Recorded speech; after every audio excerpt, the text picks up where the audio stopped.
Guys आज चाहिँ यस बेला भयो घर निस्किनलाई।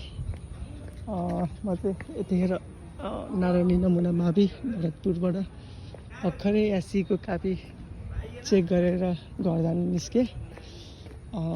बिहानैदेखिबाट हिँडेको थिएँ। बिहान चाहिँ तपाईँको लगभग 7 बजेतिरबाट हिँडेको थिएँ। 7 बजेतिर चाहिँ तपाईँको 12को इक्जाम थियो। 12 इक्जामको गाड बस्न गएको थिएँ र त्यसपछि 11-12 बजीतिर खाना आएर अनि फेरि म स्कुल पढाउन गएको थिएँ र फेरि स्कुलबाट 4 बजे छुटेर अहिले नारायण नमुना मावि यहाँ देखिरहनु सक्नुहुन्छ। यो रातिको दृश्य हो नारायण नमुना माविको।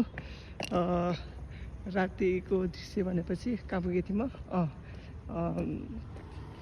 4-5 बजीतिर 4-4:30 बजीतिर फेरि नारायण नमुना मावि आएँ। अनि आएर एससीको कापी धमाधम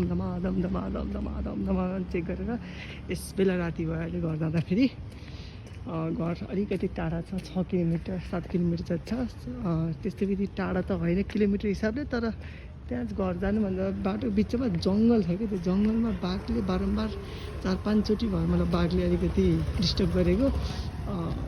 फेरि बाघ लाग्ने एरियामा जे पनि हुनसक्छ भनेर अलि आफै चाँडै निस्किन लागेको गाइज। अब एकलट म एकदमै थाकेछु आज, एकदमै एकदमै थाकेर प्रेसर पनि फिल भयो, एकदमै हुन्छ नि अब तनाव स्ट्रेस पनि बढी भएको भयो। अब एकलट यो कापी चेक गरेर जान्छु, एकलट जुस खान्छु। त्यहाँ उखु जुस पेल्छ, मजाले जुस खाएर फ्रेस भएर आनन्दले जान्छु। इनकेस बाघ भेटेन भने त आनन्दले जहाँ गइन्छ, फेरि बाघ भेट्यो भने फेरि ड्याड सिटी होला भने डर हुन्छ गाइज। म चाहिँ मेरो बाइक पार्किङमा आइसकेको छु। अब यहाँबाट बाइक बोकेर म पदमपुर भन्नाले नि पहिला सुरु चाहिँ जुस खानातिर जान्छु। एकदमै थकित छु, एकदमै टायर्ड फिल भयो। अनि त्यसपछि चाहिँ अनि बिस्तारै पदमपुरतिर लाग्नु पर्ला। लगभग राति लगभग 8 बजिसकेको छ।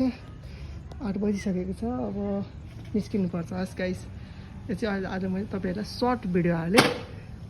अर्को भिडियो अपकमिङ आउँछ। Okay guys, by.